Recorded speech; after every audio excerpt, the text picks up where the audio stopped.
꼭지요. 구독, 좋아요, 알림 설정까지 모두 부탁드려요. 안녕하세요, 치킨스탁TV입니다. 이번 영상에서는 중국 전기차 업체 BYD에 대해서 이야기를 해보려고 합니다. 당연하게도 이미 살펴봐야 되는 업체였지만 제가 따로 다루지는 않았던 것 같습니다. 그래서 간략하게라도 영상을 찍어봤어요. 자, BYD 이분 왕찬푸 회장이 배터리를 하려고 95년도에 설립을 했습니다. 처음에는 휴대폰 전자기기용 배터리를 좀 하다가 중국 국영회사 중에 신추안 자동차라는 내연차를 하나 인수해가지고 그쪽을 했었고요. 이제는 이제 전환을 해가지고 전기 자동차 업체가 된 그런 회사라고 할 수 있습니다. 인터넷에서는 많은 분들이 니오를 짱슬라라고 했지만 사실 진정한 의미의 대장주라고 할 수 있죠. 버핏하고 이분이 점심도 먹고 이게 투자를 이렇게 받았었죠. 그게 무려 2008년입니다. 본사 같은 경우에는 중국 심천에 있고요. 주식 같은 경우에는 심천과 홍콩 시장에 상장이 되어 있습니다. 먼저 시장 이야기를 해야겠죠. 환경 문제 등으로 인해서 전기차 시대가 앞으로 올 것이고 전체 차량에서 차지하는 비중이 해마다 높아질 것이다. 이런 거는 더 이상 새삼스러운 일이 아니죠. 그래서 대표적인 성장 산업이라고 이야기를 하는 것인데 블룸버그 예측 25년 전 세계 8%가 전기차거든요.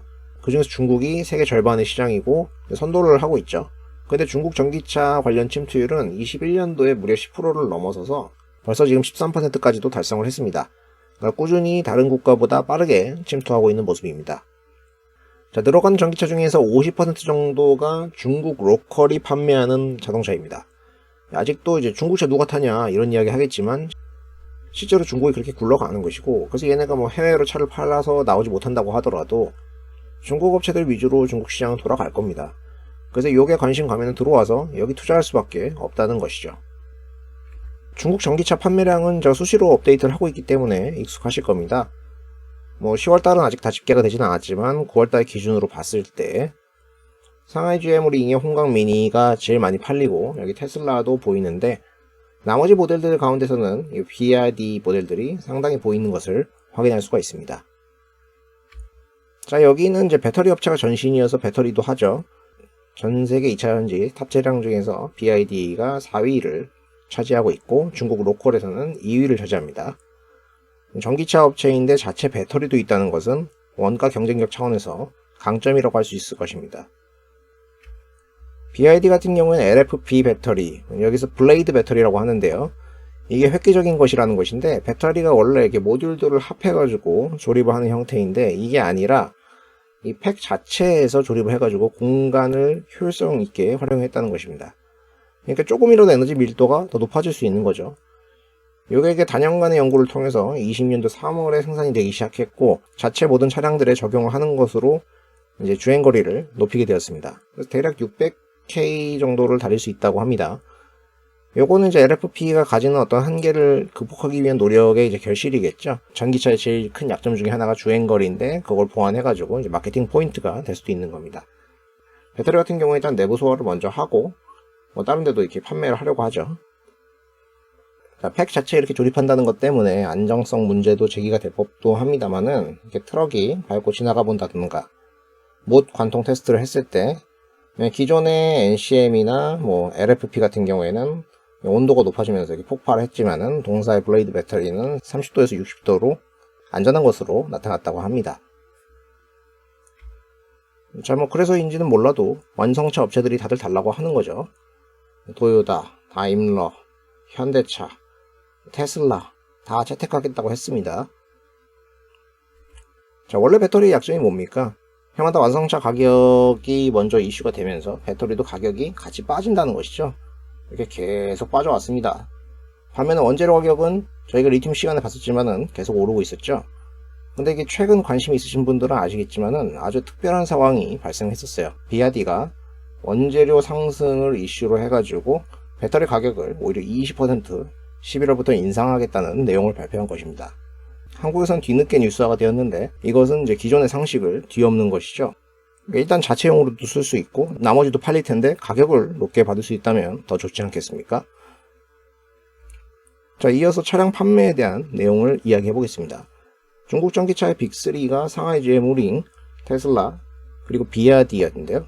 상당히 특이한 현상이 최근에 포착이 되었습니다. 바로 상하이 GM링의 점유율이 급격하게 떨어지고 있다는 겁니다. 테슬라는 현상 유지 정도.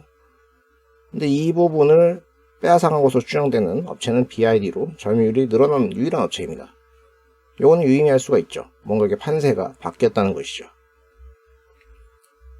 자, 이미 BYD는 점점 내연차 비중이 줄어들어서 현재 90%의 차량을 친환경차 위주로 판매를 하고 있습니다.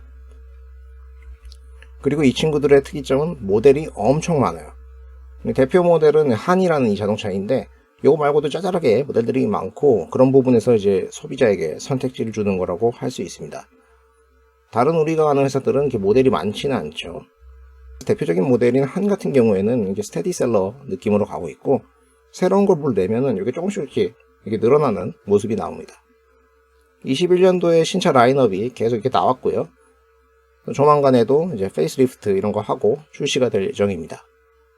중국 시장 전체 집계가 조만간 나올 텐데 BYD가 발표한 10월달 판매량은 정말 충격적이었습니다.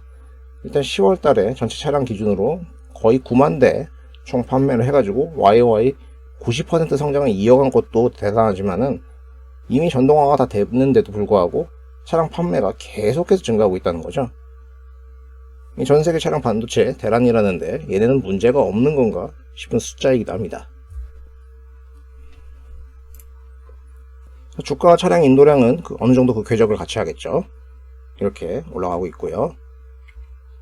그래서 사람들이 전기차 주식하면 대부분 테슬라를 생각을 하는데 사실은 얘도 선택지가 될 수 있다는 거죠. 중국 내에서는 오히려 테슬라보다 나은 부분이 있을 수도 있는 거고요. 주식 같은 경우에는 심천에도 홍콩에도 상장이 되어 있고 비슷하게 움직입니다. 국내에서도 각 시장에서 알아서들 사가지고 계신 분들이 있거든요. 이런 분들 룰루랄라 하고 있겠죠. 근데 리스크 요인으로 지적받을 만한 부분도 있습니다. 바로 3분기 실적이 최근에 나왔는데요. 매출액 같은 경우에는 잘 나왔어요. 근데 이익이 많이 떨어졌다는 것이죠. 전년도 대비. 야, 차량 잘 팔았다며 이익이 이게 뭐냐, 이런 거 리스커네 싶습니다. 사측의 설명과 추후 해석을 보니까 그 이유는 이렇습니다. 우선 작년에 중국 자동차 회사들이 마스크를 많이 팔았었는데 올해 그게 없었다. 그리고 이제 비경상 손익을 이렇게 빼고 보면은 보정을 했을 때는 오히려 늘어났다는 것이죠. 자, 두 번째는 배터리 부분에 가격 인상이 11월부터 반영됐다. 그래서 이런 부분에서 턴어라운드 할 거다, 이런 이야기를 합니다만은 계속해서 확인을 해야 되겠습니다. 실제로 과거 한 10년 정도의 숫자를 봤을 때도 이 매출액 대비 이익은 좀 들쭉날쭉하는 그런 것처럼 보인다는 거죠. 물론 여기서부터 이제 전기차 시장이 좀 열리고 이익도 좀 제대로 나기 시작하지 싶은 거잖아요. 그래서 20년도에 매출도 주가도 정말 많이 올랐어요. 어찌 보면 이것도 다 한 겁니다, 사실은. 근데 이렇게 많이 올라가지고 주가가 살벌하게 느껴질 수가 있다는 부분이 약점이 될 수 있고요. 당연히 여타 이 밸류체인 애들처럼 밸류에이션이 나오지 않는다는 그런 점도 리스크가 됩니다. 파워 같은 경우에는 몇백 배에 달하고 PBR도 엄청 높죠. 그러니까 주가가 많이 오른 시점에서는 성장 보고 같이 가는 그런 리스크 테이킹 구간인 것은 부정하기는 어렵습니다. 그래서 이런 걸 사면은 이제 리스크 테이킹 하면서 같이 가는 건데 어디 좀 기댈 데 없을까?